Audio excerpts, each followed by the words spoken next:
السلام عليكم ورحمة الله وبركاته. ازيكم يا حبايبي؟ عاملين ايه؟ يا رب تكونوا بخير. اهلا بكم في فيديو جديد من قناة ام سلمى للطبخ والحلويات.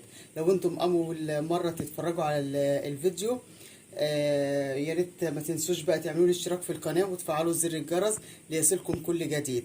انا النهاردة عايزة اكل حاجة حلوة. دورت عندي في الفريزر ما لقيتش الا الكنافة. بصراحة هي سهلة يعني جميلة بصراحة، الواحد بيشتاق لها يعني في رمضان وغير رمضان. فأنا كنت حطاها في الفريزر عندي عشان خاطر يبقى سهل إن أنا فتتها، ومسيحة لها 3 معالق سمنة، مسيحاهم بس مش غاليهم يعني. هنا كده قسمت الكنافة معايا على نصين. الجزء الأولاني ده هحط عليه السمنة عشان بس عندي البولة يعني مش هتكفي الكمية كلها، فحط السمنة اللي هي سايحة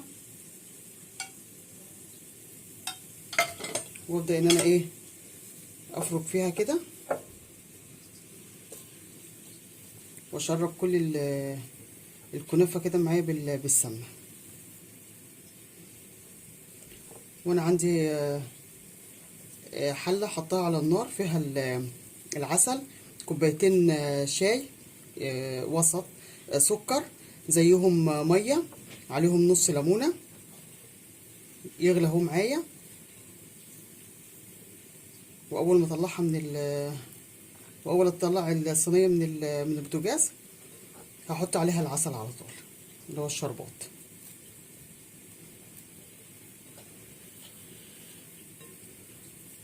انا حاسه هنا الكنافه عايزه برضو سمنه، احط لها كده معلقتين.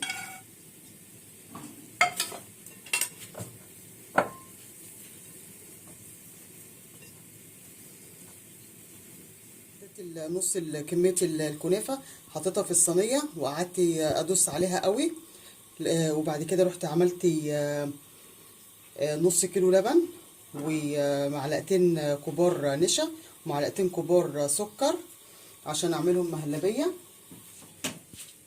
وهي دافيه كده، مش ما استنيتهاش لما بردت، هحطها كده عشان تفضل برضو طريه، عشان لو استنيتها لما تبرد خالص ممكن الوش يعمل قشره كده وطبقه مش مستحبه، يعني ان الواحد يحطها يعني كده، فممكن تغطيها. هفردها كده على الصينيه، بس ما اجيبهاش على الطروف، حاول ما اجيبهاش على الطروف خالص عشان خاطر ما تلزقش مني.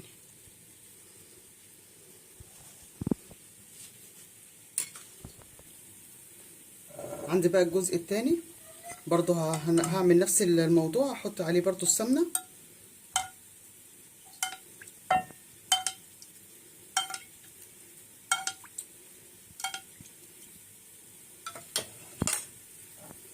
وبرضو هفضل ادعك فيها كده لحد الكنافه ما تتشرب السمنه كلها، تبقى عامله زي حبيبات الرمله كده المبلوله.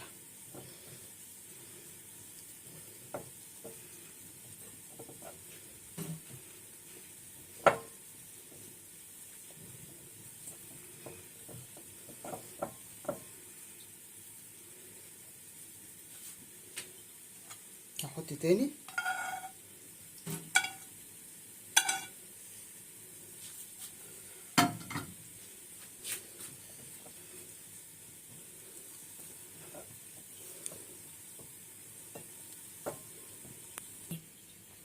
هحط بقى الكنافه على الوش كده، بس هحاول ما اضغطش عليها قوي عشان خاطر المهلبيه.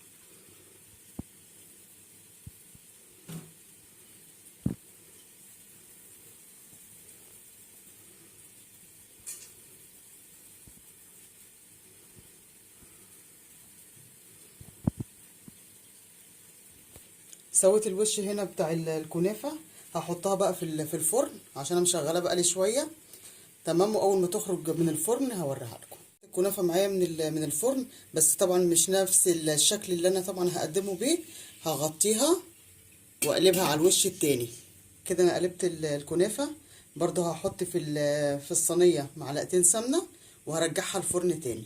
هنا بقى طلعت الكنافه من الفرن، حطيت على الشربات هنا اللي هسقي بيه الكنافة، حطيت كيس فانيليا عشان يدي ريحة، وهسقي كده.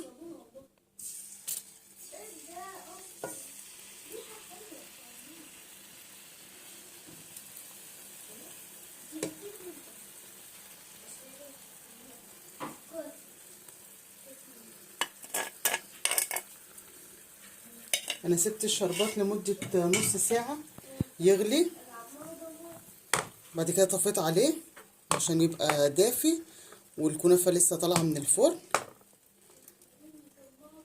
وبألف هنا وشفا. وما تنسوش يا جماعة تعملوا لي اشتراك في القناة وتفعلوا زر الجرس، ولو عجبتكم الوصفة ما تنسوش تكتبوا لي في التعليقات. وبالهنا والشفا، والسلام عليكم ورحمة الله وبركاته، في فيديو جديد من قناة أم سلمى للطبخ والحلويات.